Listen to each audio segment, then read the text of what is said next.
Well, my friends, it is over. The fat lady has sung, and the Phoenix real estate market is now over. Ooh, can you hear her singing? But anyways, the Phoenix real estate market is finally going to slow down. Or is it? Hey, welcome back, ladies and gentlemen. My name is Victor Huerta, local real estate agent and investor here, making sure you make a great decision when you're thinking about buying, selling, or investing in some real estate, because you don't want to be caught with your pants down, your shoelaces untied, because things are changing here.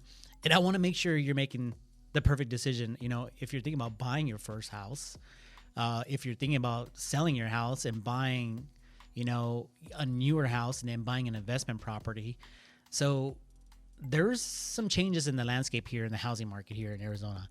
And I think it's very important for me just to kind of give you this information so you can actually kind of absorb it and kind of see what's going on here.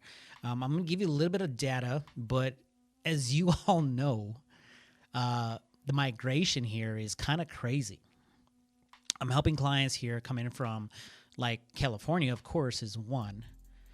New York City, number two. Portland, Oregon. Colorado. And then there is a lot of blue states where people are leaving, coming to red states. I know Arizona was a red state before. It might go back red. It's a blue state. I mean, I don't do a whole lot of politics, to be honest with you, but the landscape here in the housing market here in the Phoenix real estate market has changed. There is still some hot cities that are still on the rise, and you got to look at those developments, and there is a lot of migration going on here. But then there's some cool off going as well. So for me to get my glass ball and kind of say, hey, you should not buy a house right now. Or, hey, you should sell your house right now. Or, hey, don't buy an investment property. It's getting a little difficult, but not impossible, because I read all the data. I'm in the market. I'm showing homes. I'm talking to sellers. I'm listing properties for sale. So let me just give you some data here on what's going on with the housing market, because it's all going to make sense after I get into the data. Okay, I don't want this to be a boring video, okay, a boring video, but I want to share some information with you and then hit some hot topics as well. Of course, I kind of leverage people who are smarter than me. So this is brought to you by the Crawford Report, this data that I actually pay some money to give me the data, and then I give it to you for free. And then you guys reach out to me and you're like, hey, Victor, I love that video. Can you help me buy a house? Or, hey, Victor, I love the selling points that you made. I want you to help me sell my house, buy a new house, and buy an investment property just like you just did in Glendale, Arizona. So with that being said, let's jump right into this. All right, ladies and gentlemen, so we're going to get right into the Phoenix housing market. This is for September, okay? But let me bring in a little chart for you. A little chart for you, okay? This is very important. Okay, it's very important for me to be transparent and tell the truth on what's going on with the Phoenix real estate market. Okay, so what we're gonna get is what's in the 411 here. We're gonna cover almost everything. We're gonna cover the market, the overall market of what's going on. Then I'm gonna give you the seller's portion, then the buyer's portion. Okay, so right now we have about 7,000 homes for sale. Actually, I just checked it a little while ago. It was 6,011. So we're down 13.8% compared to last September. So remember, we have to compare this September from last September. And we all know what happened last year. It was crazy. It was crazy, okay? So we have these active homes for sale in Maricopa and Pinal County. So we're down 13% from last year. So it's kind of crazy that we still have an increase from last year. Homes under contract, 12,403. That is a negative 9.8% compared to last year. Okay, those are homes under contract. So you can see we're still down a little bit on that math and that number. The median sales price, we're up at 405,000. Now, I'm not kidding you when I tell you that at 405,000 is kind of like a first-time homebuyer price point. Let me rephrase that. It is the first-time homebuyer price point. I am not kidding you. Like, if you're looking for a house at 280, 250, those prices don't exist anymore. You're looking to get into a starter home around 325 if you're lucky. But I'm looking at the market on a daily basis. I'm helping clients, and the starting price point is 400,000. And I've said this on all my videos. It's Calazona. Okay, people are moving here from California. They're just migrating here from all kinds of different states because we're affordable. Taxes are cheaper. It's easier to get around in the state and the city. Arizona is a big job force. A lot of people are moving here because they can find jobs. And then you have all these corporations moving here and building like an Arizona tech, like California tech was. Okay, so the average price point now, it's 400,000. So if you're coming from a different state and you're thinking that you're going to get a house at 200, 250, 300, 350, 325, maybe in some parts, okay? But if you're looking for a really nice house in a really good location, a real nice school district, right? And you want to be close to the theaters, some restaurants, some bars, put the helmet on. Okay, you're gonna be in the 400,000 to 500,000. So just keep that in mind. Okay, so we're up 24% here at 405. Okay, so total monthly closed sales negative 0.7%. We're at 8,221. If you're selling your house, you have an 88% chance of selling your home. Now, 88% chance. I'm gonna get into some stuff here. If you're thinking about selling, right now is the time, because we're seeing a little slowdown. I'm just being honest, just keeping it real. We're still in the seller's market, 0.8 months of supply. Okay, we're still at 0.8 months of supply. So we are still in a seller's market. So let me touch base on some seller bonuses here. Okay, so we'll see. Number one, we're still not seeing the signs of a housing crash in 2021, in 2022 as well. But this whole China thing, it's got me scared. Okay. This whole $300 billion of assets, and they might miss their interest payment on this, on their housing, their real estate over there in China. It's got me a little concerned of what's going to trickle down here to the U.S. Right now, you all know we're fixing up that property in Glendale. We're doing a cash out refinance, and the rates weren't that great yesterday, so I'm waiting to see what's going to happen next week on this. But I'm wondering how much assets or what China's going to do if they call some stuff due over here in the U.S. and the U.S. has to fork out some cash. The calculation for me, I think, is like, hey, if they were to call everything due, pretty much 5 states, maybe 7 will go broke. So it's going to be interesting, but I still think, not promising, I'm about 85% confident that we're seeing no signs of a housing crash. Okay? So just keep that in mind. I'm putting myself out there. So number 2, we're seeing some homes on the market. Okay, so we're seeing a little bit more inventory because remember when we had this whole little jitterbug going around? I call it the jitterbug. There was not many homes for sale. So now we're seeing a little bit more inventory in the 400 to 800,000 mark. So just keep your eyes open. If you're thinking about selling and buying a house or just buying a house, it's a little bit more better for you as a buyer. Okay, it's a little bit more better. We are seeing a little bit more inventory. It's not a lot, but we are seeing a little bit more inventory. What is so crazy is that the luxury market is on fire. Okay, if you are trying to buy something over $1 million, it's very, very complicated right now. And it's not that there's not a lot of inventory. It's a lot of those properties went into cancel contracts or cancellations or expired. So there's not a lot of inventory right now. So the luxury market, it's on fire. If you're looking for over $1 million, you still got to put your best foot forward and just keep that in mind. There's still no deals. Okay, if you're looking for a deal or a steal, you've come to the wrong state. You came to the wrong time of the real estate market. You have to just wait a while to get that deal. If you're selling your house, okay, this is the seller's portion. You got to make sure your house is priced right. Okay, and I'm talking about across all price points right now because we're seeing price slashes everywhere. So I want to touch base on this is because if you're a seller if you're a seller and you're saying, hey, I want to take advantage of this market, I want you to price it at this price point, we're going to sell it, and then I come back and be like, no, you're too high. And you look at me like, hey, man, everybody is just putting a price out there and they're selling their house. Yes. But that was like last year and like the beginning of Q1 of this year. It's a different market now. And you're like, but my neighbor sold their house 6 months ago for this price point. And I'd be like, yes. But like I said, that was Q1. We're now in Q3 going to Q4. Because activity listings have gone up, prices tend to decline a little bit. List price, not equity, okay, not your equity or not your appreciation. I'm talking about list price.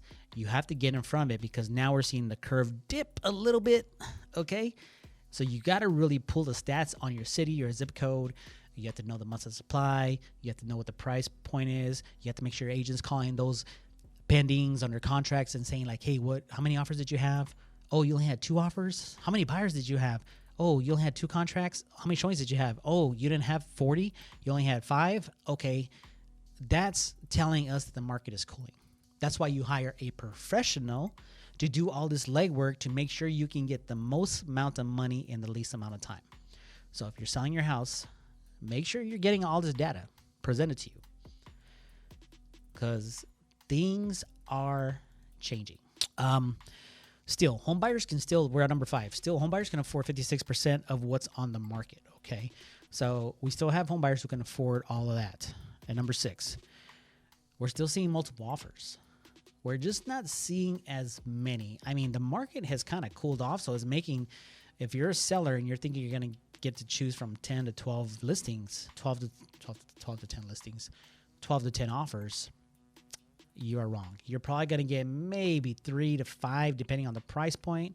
So just keep that in mind. And because we're going into the winter months and the holidays, it's going to slow down. Okay. Seasonal. List prices trend downward. This does not mean the market is crashing. It's just that the market is going back to normal or going back into the season where we have the holidays, right? We have Halloween, we have Thanksgiving, we have Christmas, we have New Year's. The buyers who want to buy in this time frame are the true buyers. And then we got the looky-loos that come down because it's too cold in Chicago, in New York, in Colorado, in Portland, Oregon. They come down here for vacation. They Airbnb, they VRBO, or they have a second home and they just like, hey, let's just go to a couple open houses and see what's going on. So you got to distinguish that. If you have your house in the market, what's really going on, qualify that buyer. Make sure your agent's qualifying that buyer, making sure they have their, they're through underwriting, they're solid qualifications, they have that earnest money, because you don't want to be tied up, cancel the contract, and then have to go back on the market.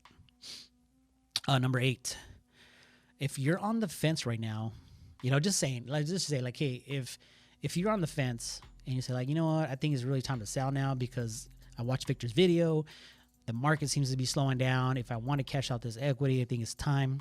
Well, it might be the time. I'm just saying it might be the time. We are seeing a slowdown in certain cities, okay, certain zip codes. So if you were holding out for the top of the market, I think we're pretty much tapped out right now, like UFC. Tapped out, okay? So with that being said, just keep that in mind if you're thinking about selling because it might be the right time to do it now and go buy something now that inventory is coming up and you're seeing, because remember, when you're selling at one price point, you're jumping to the next price point. So you're not going to be fighting with a lot of buyers. You're still going to be fighting with some buyers, but you're jumping to a different price point. So you might be able to find something that you really like. And we don't put your house on the market before we actually try to find you a house. Is make sure you like what you're seeing out there before we place your house on the market. Okay. So don't put your house in the market, accept a contract with an agent, and then go try to find a house, and then you're pretty much up the creek with your pants down, your shoelaces untied, and you got nowhere to go. I won't put you in that situation. I promise you. Okay? So let's get back to the chart here. Let me bring this back up. There's some crazy things going on here. Let me tell you. It's crazy. Some crazy things going on. Okay, so let's get into the buyer section. Okay. With only 6,191 homes, it's being a buyer is tough. Okay. It's tough. I'm not going to kid you. It's pretty tough. Okay. Nope. Man, what happened to my text? All right. Number 2. It's a good time to buy. Yes. Is it hard as hell? Well, maybe. Okay, maybe. Number 2, it all depends on who you're working with, right? Who's your agent? You do have a little bit of more leeway now. You have some more inventory to choose from. You just can't be too picky. You still can't be too picky, right? Because houses are still flying out the market, especially in a certain price point. But you got to make a pretty quick decision, and you still got to write a pretty solid contract. But now we are seeing able to get inspection periods. I got one buyer who got like a little discount, $2,500, home warranty, but we're not seeing those drastic seller concession stuff that we were used to see back in the past. So take a look at this. Supply is rising in the price point between 400 to 800,000. So the 250, 300,000 price range is gone. Okay, unless you're going to move like far, far west, far, far south, far, far east. And I'm talking about far. Okay, if you're trying to stay close to the city, like close to things that are hopping, that are popping, that are happening, it's you at 400,000. Okay, that's it, 400,000. Okay, the luxury market is hot. Okay, not many homes for sale, and that's just because a lot of people took their houses off the market. Okay. And then they got a lot expired. They didn't get no traffic. So if you're looking in the luxury market, call me, let me know, and we can make some phone calls to some expired listings. Be like, hey, you were on the market at 1.6 million. I have a buyer who's willing to pay close to that. Want to see if you're willing to come back on the market and see if we can get you this house. You know, we can look at all the expired listings, all the canceled listings. We can show you those properties, those pictures, and then call up that seller and maybe even call up the listing agent who had the listing and be like, hey, you know what? I do have a client who really loves the house. We just want to come see it. If they let us in, cool. Let's try to make a deal. Your seller wanted to sell. My buyer wants to buy. Let's see what happens. Check this out. You know, I get a lot of questions and comments that, what about the permits of all this new construction that's going on? Well, you know, it's increased up to 32%. So we're kind of higher than 2005, 2006. To be honest, I looked at the numbers via the Crawford report right here. But with the lag of like lumber and labor and materials, and this goes like, you know, we're shopping for like a new car. A transmission blew on the 05 Infiniti. So it's been kind of a hassle dealing with the one vehicle situation and having kids and running a business. I mean, we have to place an order for a freaking car now. Just think about permits going through the process of billing out. So you're still looking at 10 to 15 months. So if you have a transmission out there that's laying in your backyard, hit me up. 05 Infiniti FX35, please. It used to be the car of the century.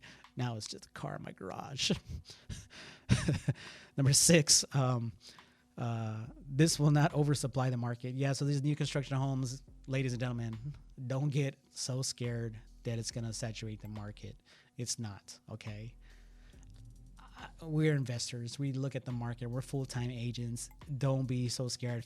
If we were scared, okay, especially with this China debacle of $300 billion in assets not going to be able to pay their interest, I would have put all my rentals for sale and cash out. I'm still holding on to them. I'm still like, hey, I'm in a good position. I feel like the market's still in good position. There's a lot of migration going. We're still growing as a city as a whole. So just pause a little bit. Hold your horses a little bit, okay? Number 7, iBuyers do not buy for long-term hold. And number 8, why sell to one buyer when you can sell to many? Listen, my friends. Listen to what I'm about to tell you. You could take it or you could leave it. Okay? You could take it or you leave it. But as a coach and mentor and a real estate agent and an investor, I would never, ever, ever, ever sell to one person until I tested out the market. Why sell to one investor for a cash offer? Yeah, you can pick your closing date. Yeah, you don't have to do any showings. But what if you put your house on the market and you're still able to pick your closing date. You're still able to get a lease back, all right, till you find something for 6 months, because that's exactly what we're doing. Okay, so we're doing the same thing as the iBuyers. You guys are selling to iBuyers, but we're putting it in the market to 6.6 million people out here, not only in Arizona, but the migration, California, New York City, Portland, Oregon, Colorado. These people are coming and buying homes cash. So what do you call them? Buyers? Yes. Investors? Yes. So why would you choose to sell it to one corporation and not test the market? I don't know what you're talking in the lunchroom or at your work or happy hour, but please, you're not doing justice for yourself by choosing one corporation when you have over 10 million investors out here in the world migrating to Arizona because you just don't want to show your house. It doesn't make any sense financially, and it just doesn't make any sense. I'm just telling it the way it is. If I'm gonna put my house on the market, I'm gonna put my house on the market, and I'm gonna test the market. And if it doesn't sell at the price I want, then I can go here and put it online and be like, hey, how much you want to give for me? The number doesn't look good and the math doesn't look good, then I ain't gonna sell. Okay, but if you are motivated to sell and need to sell and looking to sell because you want to buy something new, test the market first. Use them as a backup plan. I'm just telling you the way it is and what I think you should do, because I see a lot of people leaving a lot of money on the table, and it just hurts me. It hurts me, to be honest with you. So let me bring this up again. Take it for what you want. Okay, take it for what you want. Okay, I already talked about migration. Migration is here, number 9. These are the cities, top cities. A lot of people reaching out to me on YouTube. These are the cities: Cali, New York, Portland, Chicago, okay, Vermont, okay. Now, if you're looking to buy a house or a rental property as a buyer, let's just say you own a property, okay. I'm doing this with one of my clients. They're doing a cash out refinance. They want to buy an investment property for their daughters to go to college. Another couple, okay, the first one was in Levine. This one is another couple, okay. You need to try to find the hottest cities, okay, where it's going to grow. You're going to get that appreciation, hold it as a rental investment, and let that cash flow. So there are some hot cities right now here. And when you know what you're doing as a real estate investor and you're looking at these cities and these numbers, reach out to me. I don't care if you're from out of town, you're looking to just buy a house on new construction cash, if you're from out of state, or if you're an investor just looking to buy your first, second, third, 10th rental property, doesn't matter. But if you're looking to get into this appreciation in this fast growing cities, I will give you the top 5 cities where I think you should invest in, or where I think you should buy your first house in, and we should go, because it is not going to slow down. I mean, we got major corporations coming in here, and I'm telling you, if I'm doing it, you should be doing it too. I'm just keeping it real, okay? Don't tell nobody the secret of those cities, because you need to get it. Anyways, the market has not gone cold.